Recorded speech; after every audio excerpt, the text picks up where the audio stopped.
Alright guys, as you can tell in the title of this video, it's just a kind of like a collection update. I noticed that I don't have as much time to put out videos as often or as regularly, and I kind of been doing some other stuff here and there, but I wanted to just do an update, like a quick show and tell of that. The full reviews and videos will come here in the near future. This one here is actually my Tudor. We'll do a quick little reveal here. Boom, there you go. So we got the Tudor. I picked this up in August as kind of like a birthday gift. My birthday was the excuse or the reason to pick up this piece. As you can see, this is my Tudor Pelagos. Let me get this out of the case here for you. So this is actually the reference 25600TB Tango Bravo, which is the blue Tudor Pelagos. Now, I picked up this about a week before Tudor released the 39mm Tudor Pelagos, I guess however you want to say it. But I was interested in the blue version specifically. I'd considered a couple of other options to pick up. I was looking at the stainless steel and gold Tudor Black Bay, and so that was one I was interested in. I also looked at the Black Bay 58 blue, but I kept coming back to the Pelagos. This watch really spoke to me. I love so much about it. Obviously, everybody that's reviewed this watch refers to it as like the ultimate tool watch, and you know, yeah, I get it totally. Like, look at this bracelet, is super cool. Maybe someday I'll do a video talking about buying watches pre-owned through like Chrono and eBay. I think that might be an interesting video. If you guys are interested in that, definitely like leave me a comment. Let me know if that's something you'd want to see. How the process works, the authentication, is it legit? Returns, like the whole stressful experience of buying a watch pre-owned online without seeing it in the metal.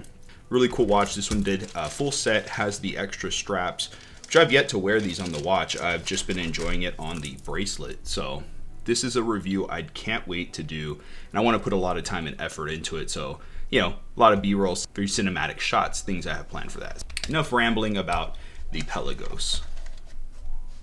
There we go.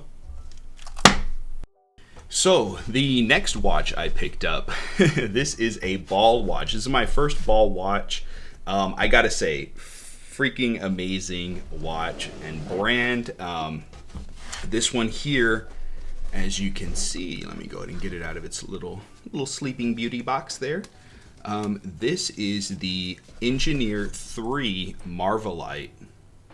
Now, reference number on this one is NM9026. Wait, H, you know what?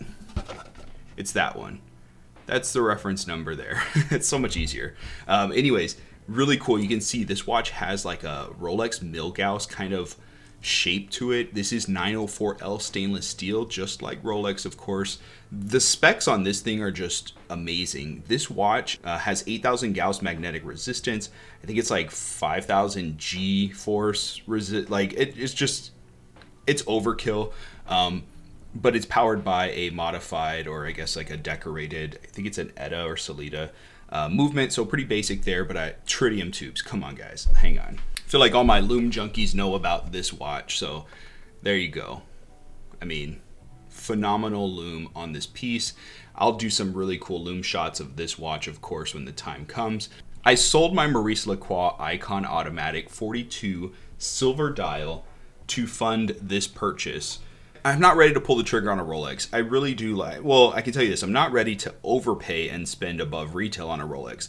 They had the white dial 39mm OP that came out in 2019, and those watches are selling for just way too much above retail that I'm not willing to spend.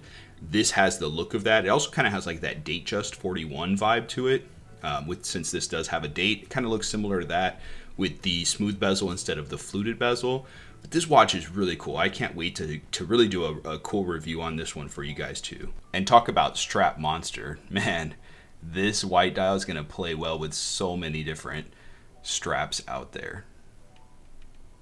Next up, we have Zodiac. Now, you've probably seen this recently on my Instagram. I also linked a video where Chris Merley on Time did an unboxing of this. So this has a really special, cool story behind it. Did some watch trades with a subscriber of the channel, John V. Shout out to him. I'll go into all the details, of course, on the full video, but I picked up through trades with some of my watches. You'll have to see which ones I traded. The Zodiac Super Seawolf 53 skin reference ZO9213. What I really love about this particular reference is it's a throwback with, it's got that vintage vibe to it, 39mm case. I mean, and it's got the look of the original. The clasp, I know people have complained about this clasp, like getting your nail under there. Look, it's really, I think they're overthinking it. You just pull this part up and then pop this one out. So you don't even need to use your fingernail or thumbnail to open this clasp. One thing that is cool that I like about it is on the section here you have just these spring-loaded ball bearings in steel, and then on the actual milled clasp, see that little detent there? Over on this side are ceramic ball bearings. So that's a nice little upgrade. It's gonna last a long time with being ceramic. Snaps real nicely. This is a really cool watch. And of course, I love the symmetry, that even split dial, all the triangles that are integrated into this design. Being the first like commercially available dive watch from Zodiac, 1953, same time Blancpain, of course, released the actual mil-spec dive watches. So it's kind of cool like to have both of these in the collection now, like going back to that era, the Blancpain tying to the first like military dive watch, and then the Zodiac like as your first commercially available dive watch. Like this is a, I mean, look at this pairing, guys, come on. So how could I say no to doing a trade for this watch? Now I got these two in the collection. So looking forward to doing the full review on this for you and sharing with you all the details on that super cool story behind this piece. Okay, the last one. I'm really grateful if you think that I could have had the means to buy a Patek Aquanaut. So sorry for the clickbait thumbnail. As you can see, this is the Specht und Sonne. Oh my gosh, really? You're gonna throw off my... Check that out. So this is, of course, an homage of the Patek Aquanaut in blue. I will, yeah, this is going to be an interesting video to do. You can see it actually has even the same design styled clasp, and while it works well, it's not perfect. You know, the fitment, as you can imagine, on $100 and something homage, it's not going to be great, but it's not terrible. There's actually not a lot of flex in this, so I was kind of pleasantly surprised with the clasp design and it working out pretty well. It's powered by a Miyota, nothing special here. We will get into all the details on the full review. When you actually have it on the wrist, it doesn't wear nearly as fat.